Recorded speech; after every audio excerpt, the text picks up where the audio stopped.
Welcome back to our channel. My name is Max, and together with my wife, we've started a real estate business with $76 to our name. I'm 23 years old, she's 22 years old, and we are both full-time college students. In fact, I'm actually a college student athlete competing for the University of Oregon in track and field, and also for the German national team internationally. And we have started a business with no money out of pocket. In the last 6 months alone, we've done over 40 wholesale transactions. We've generated multiple six-figure income streams, and it has really changed our lives. And this is why we're here today, talking about how we did it, certain deals, how we structured those deals. And today's video is all about our first deal and how we made $25,000 in our first deal.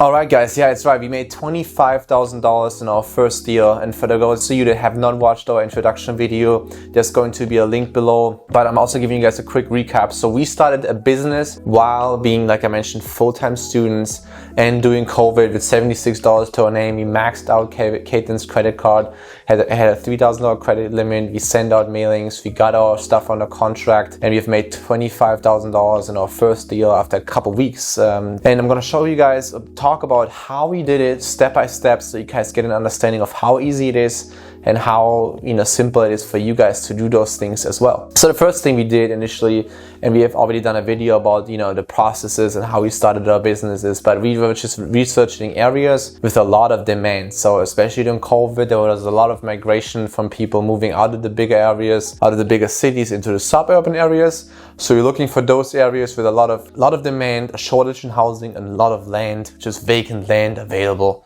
And yeah, pretty simple. So Kaitlin went to the county. She built those relationships with the county for us to pull the list directly from the county of all property owners. Then she went ahead and sent that to Upwork, to our freelancers that we hired to filter those lists. So we had only, a filtered, good looking list with all the records we needed of vacant land, owners of vacant land.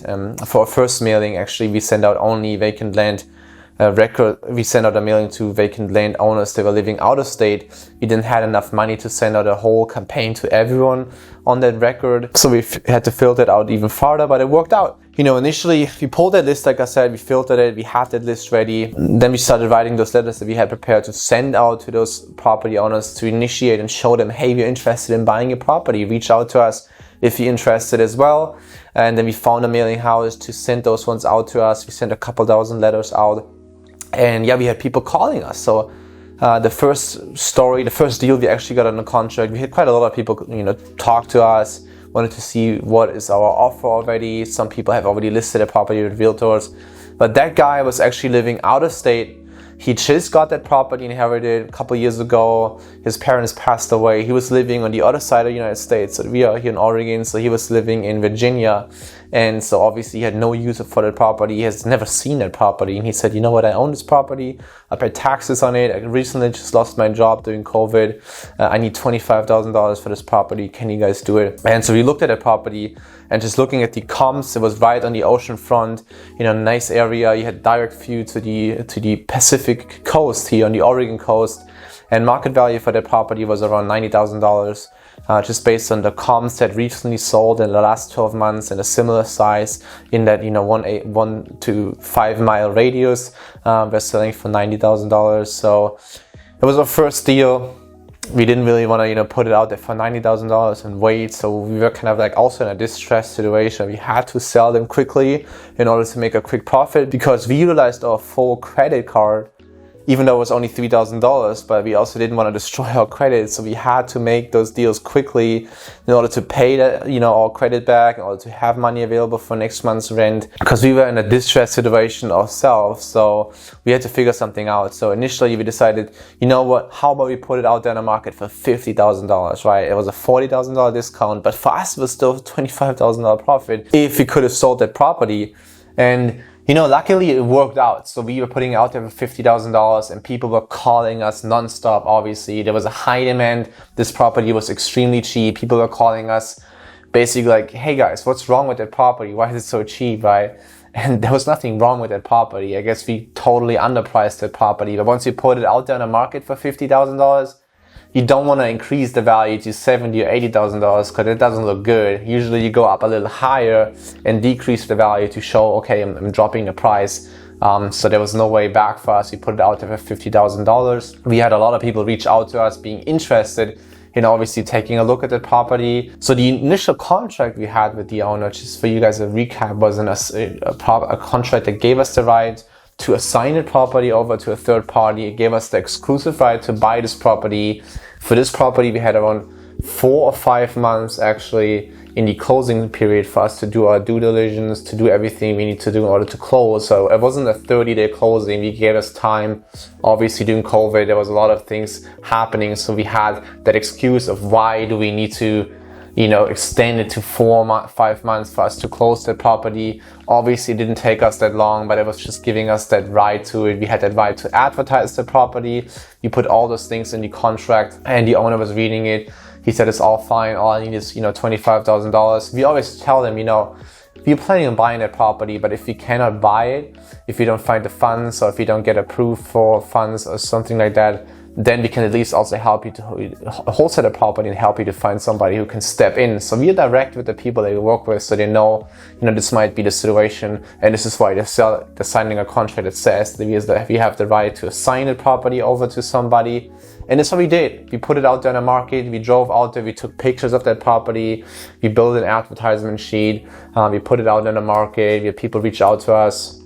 They asked a bunch of questions. So we actually called the county to clarify some of those questions to be able to be more, professional and answer the questions they might have about development, utilities, how nearby are utilities, what are the development restrictions, etc. And we had, I think, 4 or 5 really serious buyers within the first week or so, and they all took a look at the property. And basically, whoever made the first offer we took, we didn't really had a chance because we were also in, like I said, in a distressed situation. So there was that one guy, he made us an offer. He said, okay, I'm going to buy this property for $50,000 cash together with my wife, and we're going to actually put a trailer on there for now, and then are going to develop that property.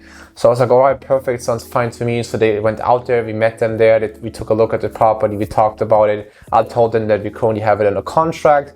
We wanted to actually develop the property ourselves, but certain circumstances forced us as well to wholesale the property. And so everyone was on the same boat. Everyone knew this is a wholesale transaction. And we put it on a contract with the buyer under assignment contract to assign the contract over to him, which means the buyer is stepping into our position of buying the property, and I'm assigning over the contract for an assignment fee. This is how wholesaling usually works. And we went ahead and put it in escrow, which was really nerve-wracking because obviously it was our first deal. We had no idea about escrow, about the legal things. Yeah, it was really nerve-wracking. We had no idea about, escrow, the process of escrow, how to talk to an escrow company, how to talk to an escrow agent, what even is escrow, right? And all those things were new. So we did our research to be as professional as possible. We called them, we said, hey, we have this property. We explained to them the process, we put it in escrow, and the initial lady said, it's all fine, all right, we can take the deal. But then a couple days in, the underwriter saw that we had, the contract, we assigned the contract, we wanted to do an assignment. And there are certain escrow companies, they're really investor friendly. This is a usual process that every wholesaler does, and they say like, okay, this is perfectly fine, we do it. They didn't really like the process of doing it, and certain states are a little bit more complicated to do assignments, especially certain closing companies. So they're not used to working with investors, really doing those kind of flips in a way, or those wholesale transactions. So they wanted us to close the property, to go ahead and buy it.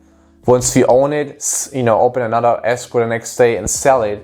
Now, obviously for them, it's 2 transactions. It means 2 times the closing cost, which means they're making more money on one side of things. It wasn't really necessary to do it in this way from a legal perspective, but the underwriter felt more comfortable doing it, especially because there was a $25,000 gap.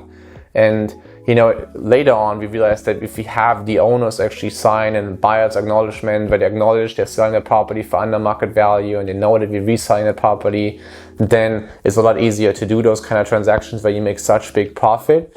Because we basically bought it for 25, sold it for 50 at the same day within the same transaction. What to do next? Because Kaitlin and I, we didn't even have money to pay literally our next month's rent. Certainly we don't have money to put to put down $25,000 for a property. So we had to start raising private money. And this is, one of those things in real estate where you start making a lot of successes once you build private money relationships and have people help you out, either transactional funding or private money for investing. Now, obviously, those people get a return, but if you don't have the money available, you could use other people's money in order for you to succeed with your goals. So our first deal, no money down, so we started reaching out in local real estate investor groups, just finding other real estate investors that have done those things, they have funds available. And a lot of people are really open-minded in giving us transactional money, transactional funding money for us to close those deals, right? It's quick cash for them. They give you $25,000. They're secured. Basically, if something goes wrong, they end up owning the property. And, at the end of the day, they make 10, 15, 20% profit on those deals as well. So we structured it this way that we basically bought that property. We built a joint venture agreement with the transactional funding partner. So he came in. If something would have happened to the closing, he would have ended up owning the property and could have resold that property himself. Now, he did that research and he knew he was buying something for $25,000 that is worth $90,000. So it was a no-brainer for him. He probably even hoped that something goes wrong so he could sell it for like $70,000 or $80,000. It would have benefited him more as well. But at the end of the day, it worked out. We closed it. It took us 2 weeks to close that deal. At the day of closing, we got our $25,000. It was a little less than $25,000 because he got his share as well. He got his interest, so it was, low risk for him. It was a quick transaction. He just turned his money around, made some interest on it by having it tied up for a couple of days. And he helped us out. It was amazing. We built those relationships and we utilized those relationships along the way. Now transitioning into multifamily investments where you're talking about, 10, 15, $20 million apartments. Now, obviously, you're not able to close those deals yourself. You have to bring in other people to close those deals and other people's credit to close those deals. So especially for those higher, bigger transactions or new developments or anything we have done in the last couple of months, we utilize private money in a way. So this is going to be, important for you to consider that you don't have to do it all with your money.